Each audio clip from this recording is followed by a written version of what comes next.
Okay, everyone, we're going to continue to work on this, but we're actually just going to get started here with the presentation. So I'd like to introduce Marvin Dyck. He is the farm manager of Poplar Grove Organic Farms, which is a division of Kroeker Farms in Winkler, Manitoba. So Marv started with Kroeker's back in 1992 and has been working in the organic division since they first started transitioning their first field of 40 acres in 1999. So back when I was an agriculture student, I had the opportunity of visiting Poplar Grove Organic Farms. And it was the first time that I saw ladybugs being released into a field of potatoes, and the first time that I saw, a field-scale vacuum meant to suck up insects. So now at 3,500 acres and expanding, every time that I go and I get the chance to visit this farm, I see and I learn something new. So the innovative group of agronomists working with Poplar Grove Farms is tackling the challenges and exciting opportunities of producing organic vegetables, oilseeds, and grains. So without any further delay, this is Marvin Dyck, Poplar Grove Farms. Hi.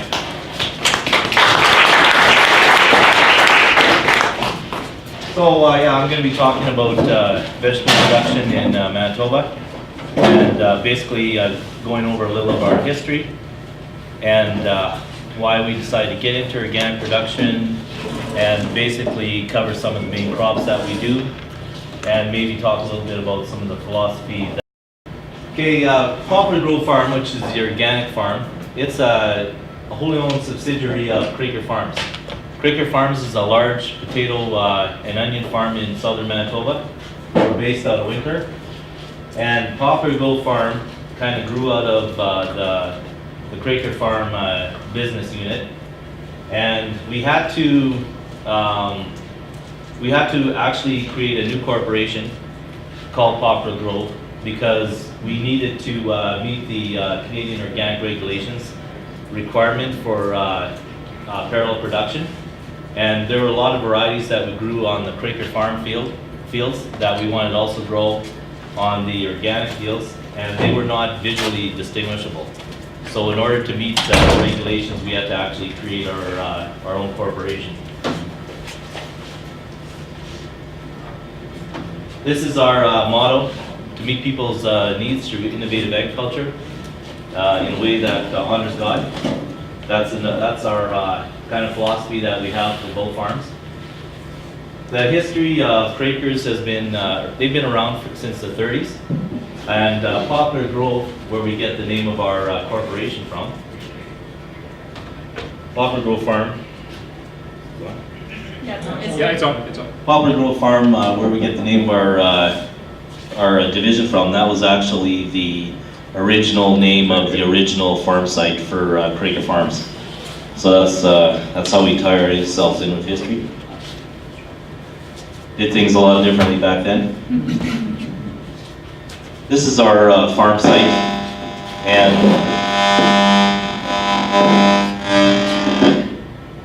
do I have to stay a certain distance because of the way it works? Okay. Yeah. This is our farm site, and you'll notice it's kind of in a diagonal orientation. And the green fields are our organic fields. Those are the Poplar Grove Farm fields. And the gray is the Kroeker Farm fields. And the organic fields, of course, we have a continuous rotation. And we have to be in charge throughout all the years of production. Whereas on the Kroeker Farm size, we only do potatoes once every 3 years. And then we trade and send the land out for rent for other people, and they put on corn and grain or whatever. But the organic acres we have to have full control on through the whole cycle. One of the interesting things about this area is you'll notice the diagonal, and what there is to the west is a row of hills, the Manitoba escarpment. And what's interesting about that is there's a whole bunch of streams that come off that escarpment. And we take the water from those streams and we put it into reservoirs. And so roughly about half of the land there is actually irrigatable. That's your typical reservoir where we collect the water, and then our irrigation is supplemental. So we only actually irrigate about 6 to 8 inches a year, and the rest of the time Mother Nature takes care of it. This is our office located in Winkler. The thing that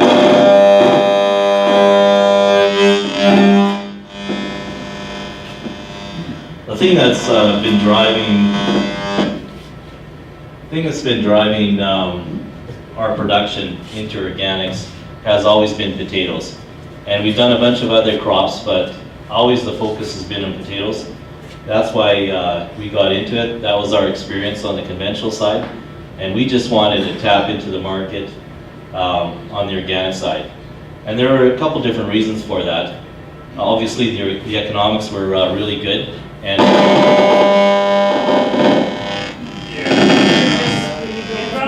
It might probably not, yeah, it might just be better off. Let's, is there a button on there? done. Yeah, sorry about that. All right. Okay. So anyway, what's driving it is the potatoes, and we've got a bunch of other crops, but we wanted to get into organics because the economics look good. And in 1999, it wasn't as clear as it is today. Today, it's very clear that the economics are a great thing. In 1999, it just looked like a good possibility. So we started to talk about maybe getting into organics. And of course, we wanted to also be a little bit trendy, a little bit cutting edge. And there's the sociological and ecological implications, and that was something that was also an attractive thing. For me personally, I just, it was just a more interesting way to farm. So that's kind of the thing that really drove me. The more and more I got into it, the more I realized that, hey, this is what I want to do, this is what I want to spend my time at. Organic farming is a lot less prescriptive. You don't just have a problem and then go get something off the shelf. You have to think years ahead of time on what a problem might be that might come up in 2 years hence. And if you do have a problem, you can't just go to the local fertilizer chemical dealer. You have to usually do a lot more research, and some of your solutions are more intricate, and they take more time, and they're not as quickly solving the problem, but you have to be able to roll with the punches. And for me, that can lead to a whole lot of problems, but it also leads to a whole lot more interesting research. And it's a really fertile ground for forcing yourself to seek out new ideas, to constantly research, and to really push yourself and not go for the easy answer, because basically there are no easy answers, or a lot of the answers are not easy to get. So instead of just potatoes, that's our main driver, but we've also done a bunch of other crops. We did beets, garlic, cauliflower. We've done some squash, carrots, some cauliflower. We've tried different crops, and because we always want to look for, we know potatoes, that drives it, but we also don't just want to be able to do, you never know where these things are going to go, so you got to explore other markets. To me, that is showing up really green there. Does that show up green? Those are supposed to be carrots. These are raspberries. We tried raspberries.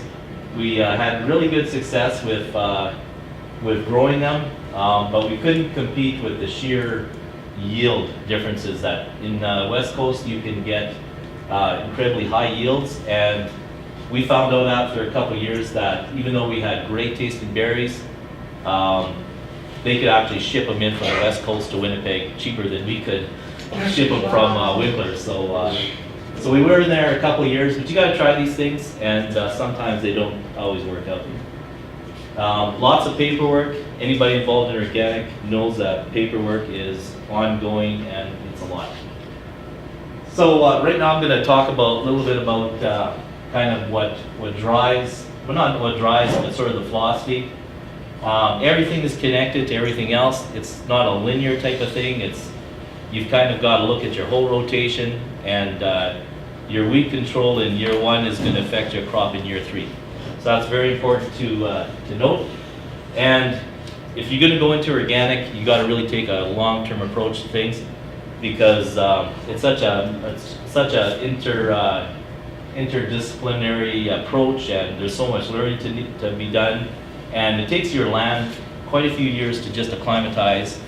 Like, not only a manager has to acclimatize, the land itself kind of has to get used to this whole idea about being productive using organic methods, and the land certainly needs to adjust to that. And there's a lot of things that you can do. This is kind of a little bit of a schematic trying to explain how everything works. And this is just to give you an idea of how intricate or integrated everything is, and how it's not a linear thing. So basically on our farm we have a 3-year rotation. It's not quite always a 3-year, but this is kind of the average rotation. And we start out with a potato year, and then we follow with a grain year, and then we have a green manure year. And that's kind of our general rotation. We've had variations thereof. The horticulture crop year, it could be potatoes, could be onions. The grain year, it could be hemp, it could be any kind of grain. And the green manure year, it's we've tried a whole bunch of different types there, and we're always looking for new types. This whole systems approach, like I said, you have to look at diseases and insects and weeds, and if you have a disease problem in one year, you know that the next year you're probably going to have a bigger disease problem, or if you don't have your green manure problem for your nutrition right, you're going to affect the next year. If you don't get your diseases under control in this year, you're going to have a way bigger problem the other year. And because there's no off-the-shelf kind of solutions, you have to kind of think ahead, and you have to say, this is how I'm going to deal with it now, so it's not a problem later. And so there's basically the weeds, disease, insects portion. Then you got to deal with the whole cover crop thing with the nutrition. And of course, everything rests on soil properties and soil fertility, and you get the chemical, physical, and biological. And you just have to be just that much more aware of what's going on. Economics are a consideration, and that really is, I mean, we're not a charity. We like to do good things to the earth, but we're also not going to be around if it doesn't pay. So we have to make sure that over the entire rotation, sometimes we have a bit of a loss leaders within the rotation, but we have to make sure that over the entire rotation, we actually have to make money. So that's important. And, you know, a lot of these things, well, are the markets there?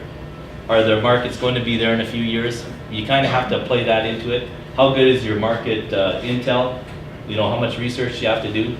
And it's a chicken and egg thing. Sometimes it's like they won't talk to you until you have the product, but if you don't have the product, you know, where do you start? And you just sometimes have to have a bit of a leap of faith in some of these things. And we've had leaps of faith and gone off the cliff, but that happens, and that's just part of the risk you have to take. Another thing you have to think about when you get into organics is how's your people? Like, do your people really buy into it? Do they buy into the philosophy? Do they have a passion for it? If you're fighting your crews and your bosses and your fellow workers, it's a tough road to hoe. And some of these things can come along with time, but you have to have a certain amount of buy-in, and it's very important. And you also have to have the right kind of equipment, and sometimes that equipment isn't there, but you have to already have in your mind, okay, where can I get the equipment? Is the technology just around the corner so I can start, you know, sort of a little bit right now? Or is this just technology not here, and I'm just going to have to forgo this opportunity? So you kind of have to look at that. So it all begins with potatoes. And I just thought I'd show you a few pictures. Potatoes is a very investment-heavy proposition, and it's probably one of the tougher things to get into just because of the infrastructure. It's just really expensive to get into. So there we're starting our seed program. We're loading our trucks, loading it onto the conveyors. Here we're at the field. Aerial shot of our planting operation. A lot of these things you can do in one pass. Making hills. This is a pretty important part of our farm. We're constantly looking at new varieties and trying to figure out where things are working there and what new things that might be in the offing that might work under organic condition. So we do a lot of, probably about 40 plus varieties a year we look at and test under irrigated and dryland conditions. We have field assessments, field days. At harvest time, we look at the quality, the distribution, all that stuff. We look at the color. Color is very important. Even though when we started organics, we were told that people who buy organic food don't care about quality as much. That actually did not turn out to be true. So we have to be just as good as the guys that are putting on all the chemicals to make it look good. We have to be just as good, but we have to do it using organic methods. So we do taste tests and stuff to make sure that we're actually want to eat what we sell. We also do organic chips. To some of you that might seem a little odd. Chips may not have the most healthy, but everybody likes chips and they're better if they're organic, so. But this is a picture of a couple of different varieties. I just have it to show that how important varieties is. Like the crop to the left there. I mean, it was basically inundated with not flea beetles, but leaf hoppers. The one to the right, right beside it, wasn't even touched. And you see these things, and that's why when you do potatoes, you can't just grow one particular variety. You want to grow a range of varieties because all these different varieties have their own particular attention. And that's just an example of where insects are completely deal with a potato plant completely different. This is a field of Russian banana. This is a classic case where we could grow it. It was a beautiful potato. It's a fingerling, and there was no market for it. So that was a bit of a bust, but you have to be able to take your chances, and you have to have that kind of attitude, because when a good idea comes along and it does work out, it can be very profitable. This is an example of one that was not. That's a nice looking field of organic potatoes right there. Colorado potato beetle. We thought this would be an issue, but it actually wasn't that big of a deal. This can be a big deal, and this is when the Colorado goes and does its thing and it's not checked. But we did all kinds of things to deal with the Colorado. One of the things we did is we put these trenches around our fields, and the Colorado potato beetle would come out of these hedges in the spring, and they fall into these things, and the sun would come down and basically fry them. But it worked until they developed wings, and then they just fly over. But it worked for a while. It bought us a few weeks, and we've done a bunch of other things. We've done vacuum cleaners. We've used those things. That's worked pretty good. We have a biological called Trust. That's been very effective. We also learned that we can actually handle 20-25% defoliation without it being an issue. And 20 to 25% can look terrible, but it actually has to look really bad before there's actually a yield hit. So we've learned to be a little bit more relaxed. That picture there, we thought maybe we had some lake blight moving in, but that was just a leaf hopper infestation. We actually have employed these guys. People wonder, you're not using as much pesticides, you're not using fertilizers. It should be cheap, right? But there's a lot of extra costs, and management is one of them. Everything is actually, we've done lots of cost comparison. It's definitely no cheaper, at least with potatoes, than conventional guys. So we haven't found those savings, that's for sure. We've just spent it in different areas. This is a picture of lake blight. Lake blight is sort of the big issue with potatoes, and there's only so much you can do. We do have some tools for it. We can use Serenade. We use Compost Teas. If it gets bad, we plow down and destroy the crop, or we harvest it a little earlier than what we intended. So far, we've never lost a crop due to late blight, but it's always in the back of our minds, and it can be really devastating. That's a picture of a potato that's been affected. But surprisingly, we've been at it now for 15 years, and we haven't had a problem. Last year we had a little bit of hail, and it happened at the wrong time of the crop cycle, and so you can get that type of thing too. So it's not just late blight, but other things like hail can really devastate a crop. We irrigate about half of our land. Another nice picture of spuds. One of the things with potatoes is you have to harvest them, and you don't want to harvest the plant with the tuber. So what we do is we come by and we mow it down several times, and sometimes it gets a little tricky because that plant still wants to grow, and then we use things like citric acid and vinegar to kind of burn off that last little piece. Another shot of harvesting. We use all the regular equipment that everybody else uses. This was a picture of our first load of potatoes back in 2001. Bin of spuds. Market. We started to, our market was kind of small at the beginning, and we kind of put them in bags.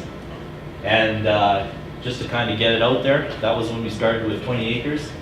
Now when we're close to 800 acres of spuds, we take them out by the semi. This was our poor first attempt at marketing. Didn't have a really good understanding for the culture behind organic, but we've learned. And onions is our other major crop, and we've been in onions since 2003, I think. We've done a lot of experimenting with onions. We've laid down in-furrow composting, making beds, seeding. This is our, with onions, the biggest thing with onions is weed control. Huge problem. Potatoes, not so much. And there's all kinds of equipment though. So if anybody's getting into vegetable production of any kind, there really is an amazing amount of equipment options out there. And this little unit has really saved us a lot of money. We've used flamers for weed control. But in the end, we also use a lot of people. And so these are some of our crews that have gone out, and we generally have around 80 people that weed for us. And if you've got 110 acres of onions, that's a lot of acres to be weeding. But we're actually blessed with a really good supply of labor. This is when it doesn't work out. That's actually an onion field. And if you can imagine going through that. That's our worst case scenario. We had rain, and rain. And it can get away on you. We don't ever want to see that again. This is a flamer. We actually use it more now when just before the onion crop is up. We kind of flame off the little hairs of weeds that come up. That actually works pretty well. Irrigation, of course we irrigate, all of our onions are irrigated. So you can get these onion fields to look unbelievably nice. And you wouldn't be able to tell the difference between an organic onion field and a conventional. Of course we have insects in onions too. We've done bat cages around to encourage insects. We've done some insectary work, flower gardens and that type of thing to encourage insects. This is we've released ladybugs into the fields, and that's actually worked pretty effectively for some fruits and stuff. So now we're into harvest. Very typical of any operation. He's one of the kids. So hemp and grains. Hemp has been a big part of our rotation. And we grow hemp. The reason why we grow hemp is we follow hemp with potatoes, after potatoes. And hemp, just the way hemp grows, it really reaches down. And potatoes, they're a shallow root and kind of a 6-inch kind of root mass. And then they don't really get the stuff that's really lower. But potatoes, they take a lot of nitrogen. And we follow with hemp because hemp is actually a good user of nitrogen as well, but it has a much more deeper profile. It can really mine, and so it can sop up all the extra N that the potatoes didn't use. So that's one good thing with hemp. And another good thing with hemp is we could row cultivate it. Some people sell solid seed, but we do the row thing. And once it grows up though, it's just a complete canopy, and it just snuffs out the weeds. So the reason why I bring up this example is because you kind of have to look at how different crops work with each other, and you can follow certain crops with other crops that kind of complement each other. And in this case, it's use of nitrogen, and it also gives us a really nice weed control. So that's why we think it's a good fit. Plantings, what typical hemp row looks like. Weed control. This is a hemp field that got hit by hail. Seems like every year almost we get some hail somewhere. So this thing got totally wiped out. This was at the end of June. We went in there with a short-term hemp, really quick growing, and this is that same field at the end of July. It was just amazing. And we actually got a half-decent crop off of that. This is hemp when it grows, 6 to 8 feet. This is Jason Peter, he's our field manager. He couldn't be here. His wife had a baby yesterday, and he decided that he had other priorities. Yeah. Harvest. Drying is a big thing. You harvest at about 20% moisture, and then you got to get it down to 8. You got to worry about wrapping issues. Every morning we get someone, and I've done this myself, go into the combine with nose pliers, and you actually have to. Yeah, it's important to get every bit of hemp out of that combine, because then it'll work for you another day. But if you don't do that, then you're definitely going to have wrapping problems, and it's going to be even worse to try and clean it up next. Some hemp. Big thing with hemp is getting rid of the straw, and we work it in. We've tried that. We tried blowing it. We tried baling it. Apparently, there's a big demand for organic tobacco paper, so we've tried that. Chopping it. We're going to try incorporating it, and then using a no-till cedar next. But it is a bit of a problem. It is a bit of a challenge. That stuff it doesn't break down easily. We've done spelt. Spelt's been a good thing for us. It's been a wonderful crop to work with, really interesting. Big thing with spelt is you have to, and probably all grains, you gotta really worry about weed control right at the beginning. So we harrow, and we're pretty aggressive with the harrowing. We do a pre-emergent pass, and one after it's up already. And the question is always how aggressive. And if our rule of thumb is, if you feel comfortable after leaving the field, you probably haven't been aggressive enough. This is a pass that we feel uncomfortable about. But this is what it looks like a week later. And the plants survive. This is the same crop, same field, a month later, and then to harvest. So, weed control is really important, and sometimes you just have to be a little uncomfortable. We've also done a bunch of other crops in our grain cycle. Beans, corn. Corn's a bit of a problematic crop because it is also a higher user of N, and it doesn't return as much, and it tends to be a bit of a problem for the vegetable crop falling into the corn stalks. Oats, we grow a lot of our own oats and peas actually, and then use them in our green manure crops. Quinoa, tried it one year, Had a terrific stand. Didn't get anything out of it because we had a record 30 degrees above 30 degrees C that year, record number of days, and basically we had sterile seed. But sometimes you got to try things, and that was one of the crops that was a bust. Did you have problems with weed in the field? No, we actually didn't. We had a really good plant stand, and we didn't have a weed problem. We thought it was a winner until we went to harvest. Rye, we do a lot of cover cropping other than green manure. We often use rye or barley, and we grow our own rye. And part of the reason, I heard yesterday that you didn't need organic seed for cover crops, but up till yesterday I thought you did. So we always grew our own stuff, or tried to, and so that we had organic seed to go in our rotation. Fertility is a huge deal, and potatoes, they take 200 pounds of nitrogen. Onions not as much, but everything gets driven by the potato. And so what we do is we rely heavily on our green manure crop, and we do sometimes double plantings of POs. We've done all kinds of different combinations. This year we're getting into multi-cropping, like 7 species at a time. But we think we get around 70 to 100 pounds of N.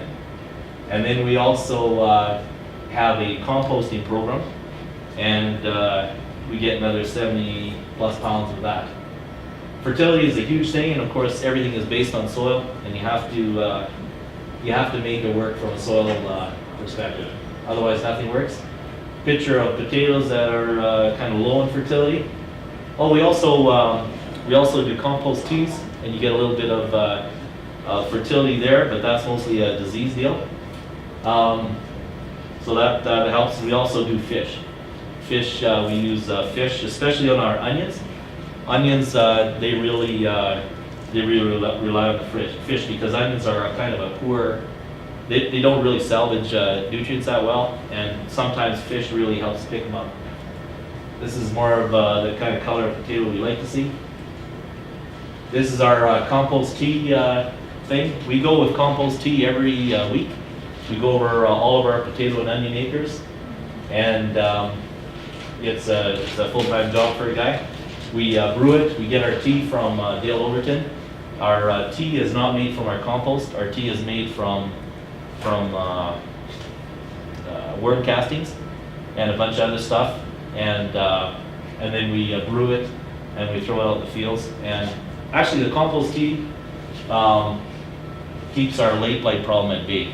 It's not. We actually don't have anything that really controls lake blight, but we have things that can forestall or put off an infection, and so we don't have the capability to actually snuff it out, but we kind of put it off. And like I said, we've been able to, we've never lost a crop yet to lake blight.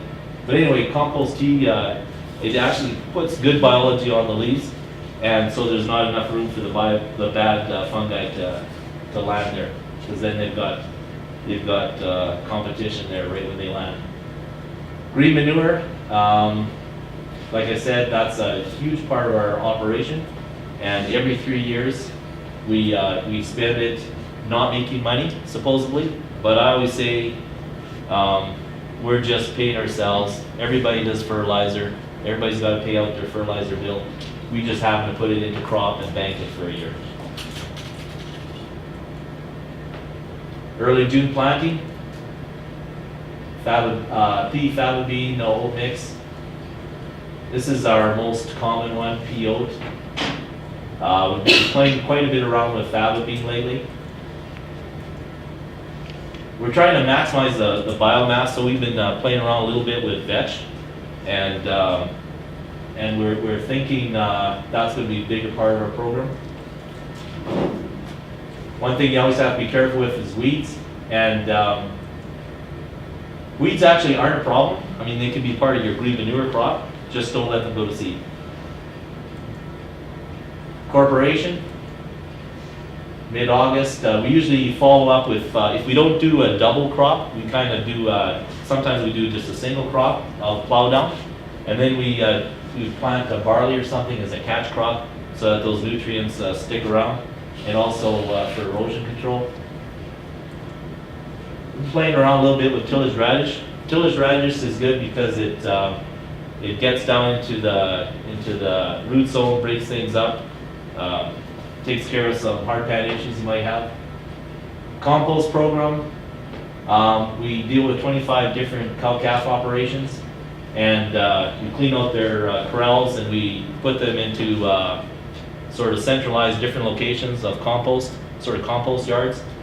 And compost is about 1/3 the volume of the manure.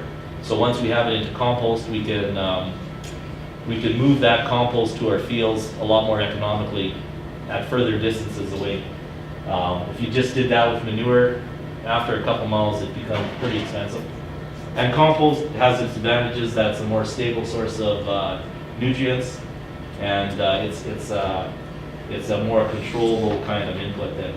Whereas your manure has weeds, weed seeds, it has possibly pesticide residues, and if you work your compost, you can bring it up to 150 F and take care of that. So we just have to do a lot of monitoring. We have to turn it every few days.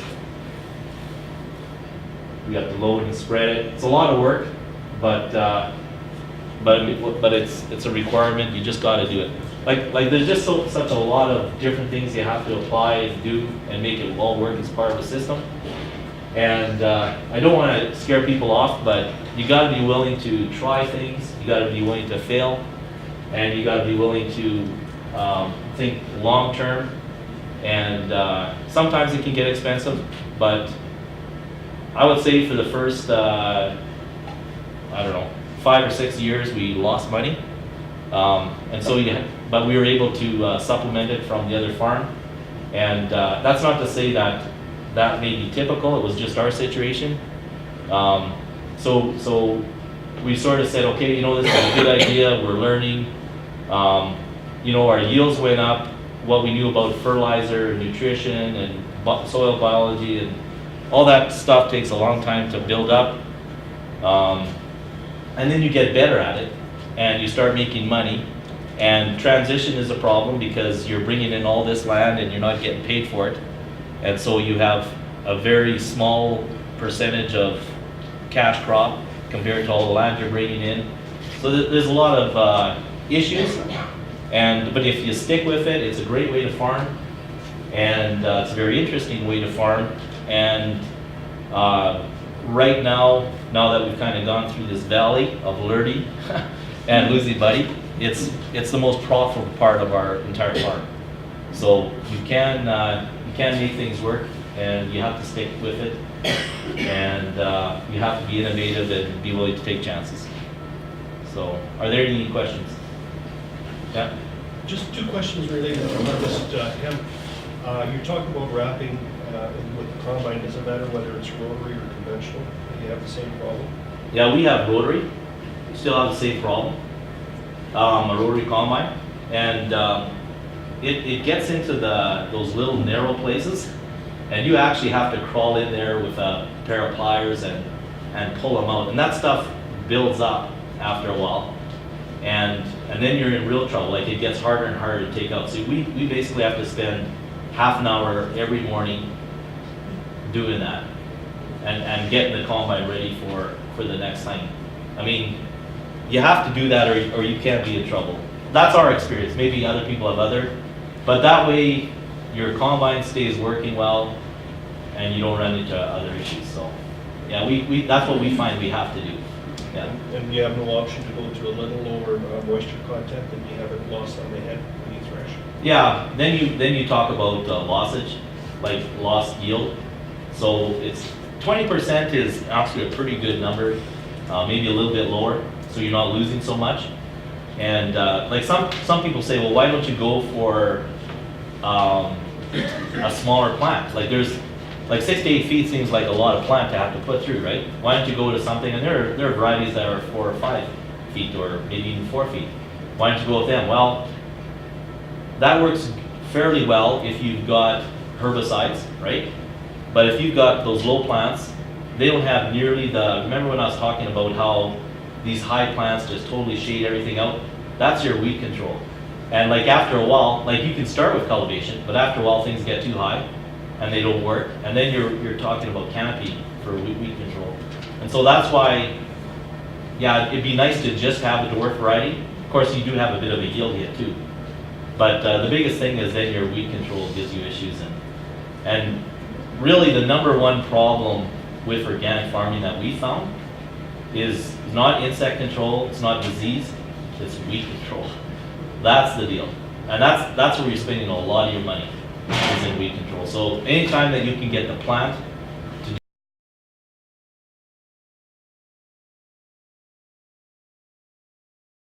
When do you put your tillage radishes in? And can everyone hear the questions okay? He asked when do we put our tillage radish in? Oh, sure. And we put those in late August, and it's pretty late, and they have a month or so to come up. And yeah, it's amazing how quickly they grow, and they produce these incredible taproots. They just punch right through everything. It's amazing. So yeah, does a good job. Where do those people come from? Well, we've got two sources. We're blessed with, I'm from Winkler, and there's a constant back and forth flow from Mexico with, it's a Mennonite area. It's a particular religious community. And there was a lot of immigration back in the 20s to Mexico. And those people come back and forth in the summertime, they come. And what's really neat about it is because they've got the German language and culture. That is exactly what Winkler still is, German language and culture. And so they really fit really nicely into the community. They come and they help us with our weeding and harvest. And then in the winter time, they're back to Mexico. So that's one source. The last couple of years, we've also tapped into the foreign service worker market. And we bring in 30 guys through that program. And for that program, well, like we have to provide housing for all these guys. And when we bring in the people from Mexico with a German background, you know, often it's like they're staying with family or whatever. But the guys who we bring in through the foreign service worker program, those guys have to be like totally looked after, and yeah, but it's still worth it to us because you know, it's getting harder and harder to find people who actually want to do the weeding, and we find that it's starting to be like we've only done the foreign worker thing a couple of years, but we're thinking it's going to be a bigger and bigger part of the program just because it's getting harder and harder to find people. Just to repeat the question, what kind of hourly wage do you pay your foreign workers? Our foreign workers get paid, you know, I'm not the HR guy, so I don't know for sure, but it would be around $12, I think, something like that. And then they get all their housing and all that other stuff on top of that. It's a little above minimum wage. So when do you add your compost in your rotation? We add our compost in the fall, following the green manure crop. And the reason why we do that is because we have to, it's actually not true compost. I call it compost, but I wouldn't be able to sell it in a store because it hasn't been fully documented. And to make compost, you have to actually have this cement thing, and we wouldn't sell it. So we call it compost because to us it is compost. It really is compost, but it doesn't meet all the paperwork that you have to go through to call it compost. So we just call it aged manure, and we put it on. So then, because it's aged manure and not true compost, we can't put it on the year of the crop. So we put it on in the fall before the crop, and so that way we meet our 120-day minimum. So when you do harvest your hemp, how is it on your equipment? It's pretty tough on the equipment, but it's not like there's lots of horror stories out there. We've never burnt a combine yet, and it can be hard on the bearings and stuff, but you know, it's just a part of doing the business, and really that's not a reason not to grow hemp. You know, it's just because hemp is very profitable, and you're ahead, even if you have maybe a few more combine. So for your compost tea, you're only using vermiculture? Right, and there's some other things that that Dale puts in there, but like there's molasses and Biological stimulants on the. There's some kind of supplements in there as well. And if you really want to know the whole thing, I should probably know this because I've had to, when you certify, you kind of have to certify it by ingredient, but I haven't got that all by head. But Dale's got a booth just down the hall, and if you really want to know what's in there, yeah. Like to make it ourselves, we just, when you have vermicomposting, composting, when you have that stuff to make the tea, you can make a more of a consistent product. Like it's much more easy to know exactly what you're putting on. Whereas if we were to make it ourselves, and from the compost that we get from the cattle, the quality is variable. So we just don't have a good control. Vermicomp, it's just always the same. It's always, we can always know what to expect. That's why we go the vermicomposting route. Yeah. Have you ever run into the worm? We had that problem last year. We thought we were going to have this major problem, and we still don't know really what happened. We did put some biologicals on there, just in case it might help. It really wasn't supposed to be that effective. It turned out there wasn't a problem, and I don't know why, because we certainly saw them crawling around, but then they kind of just went away, and we really don't know why. Sometimes these things happen. Yeah. But, so I'm not gonna stand here and say we have the solution, but I don't know, something happened, and maybe the weather changed, maybe all of a sudden it wasn't conducive. I don't know what happened, but we got lucky. Yeah. Have you tried compost tea on hemp or other grains? No, we haven't. Just because we don't have nearly the disease issues on grains. And so it does cost us money to do these things. And so we personally don't feel that we are going to get the payback. So we tend to put our bigger guns, or more expensive guns, so to speak, on our horticulture crops, on our vegetable crops. Because that's where, like sometimes a lot of the things you do, you kind of don't know for sure if it's going to work. And you sort of think you're sort of like a believer, right? And so if you're going to roll the dice, let's do it on something that you've got some profit margin in, right? Let's not do it on a grain crop that may not give us as much return, although spelt is a good return. But we just tend to put our more sophisticated stuff on our horticulture crops. Yeah. I think we've got time for one more question. Yesterday, some of us were listening to Wolfgang Fennick talk about their experience in Ontario with organic vegetable production. And he was saying, if I heard him correctly, that as they have diversified more, they are seeing fewer insect pests in their vegetable production. Can you attest to that as well, or haven't you been in it long enough, or what? We haven't seen that because, with potatoes, for example, leafhoppers, they can come in and just devastate things, but you might not see them again for like 8 years. So there's not that steady pressure. So we haven't really been able to track those. And Colorado potato beetles, we're affected by the surrounding cropland. And there's a lot of insecticide going down with the seed now. And so Colorado's used to come up in June, and then they'd go for 1, maybe 2 flushes, and you'd be done with them. But now Colorados are being selected for multiple flushes just by the amount of seed treatment that's out there in potatoes all around us, right? So what's happening is there's a lot of insecticide in the plant earlier on in a conventional field. And so to avoid that, Colorados have been selected to actually emerge much later in the season to avoid that higher insecticide load in a conventional potato leaf. So we're starting to see multiple blow-ins and migrations a lot later in the year. So actually Colorado potato beetle is starting to be more and more a problem in organics, and maybe not less. So jury's still a little bit out there, but that's what we've been seeing for the last couple of years.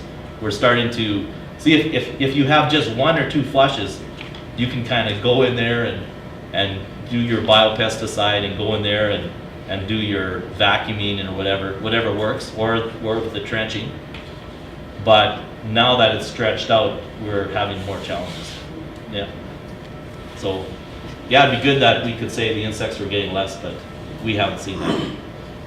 So where do you sell your hemp, and what are the specifications for a hemp crop? Well, it's got to be clean. It can't, it's the usual stuff. You can't have a bunch of weed seeds with it. You can't have sclerotinia bodies. Hemp is subject to sclerotinia, and of course you can only have a pretty low percentage of sclerotinia bodies. Here's the expert right here. I don't know. All I know is that you got to have it clear, they won't take it. Yeah, every company does have a little bit of specifications, but it is a food crop. So general 99.9 for dehulling, 99.5 for pressing. And yeah, I mean, we're not gluten-free, but we work with specific seed cleaners to make sure we get the food quality that we need. So generally in terms of dockage, things like that, it's not too much of an issue. We do get sclerotinia sometimes, but... Who buys it? Manitoba Harvest buys it. Hemp Oil Canada. Hemp Oil Canada. You know, there's a high demand for organic hemp, for sure. We can't get enough supply to meet our demand. Yeah. In potatoes. Not in potatoes, really. We just use the classic stuff that everybody else uses in potatoes. Potatoes, the weed control is actually pretty easy. With the mechanical stuff, that's more onions. Onions, there's this one machine that you saw that guy riding in the back there. Like he had a little toggle thing, you probably couldn't see it, but he could adjust his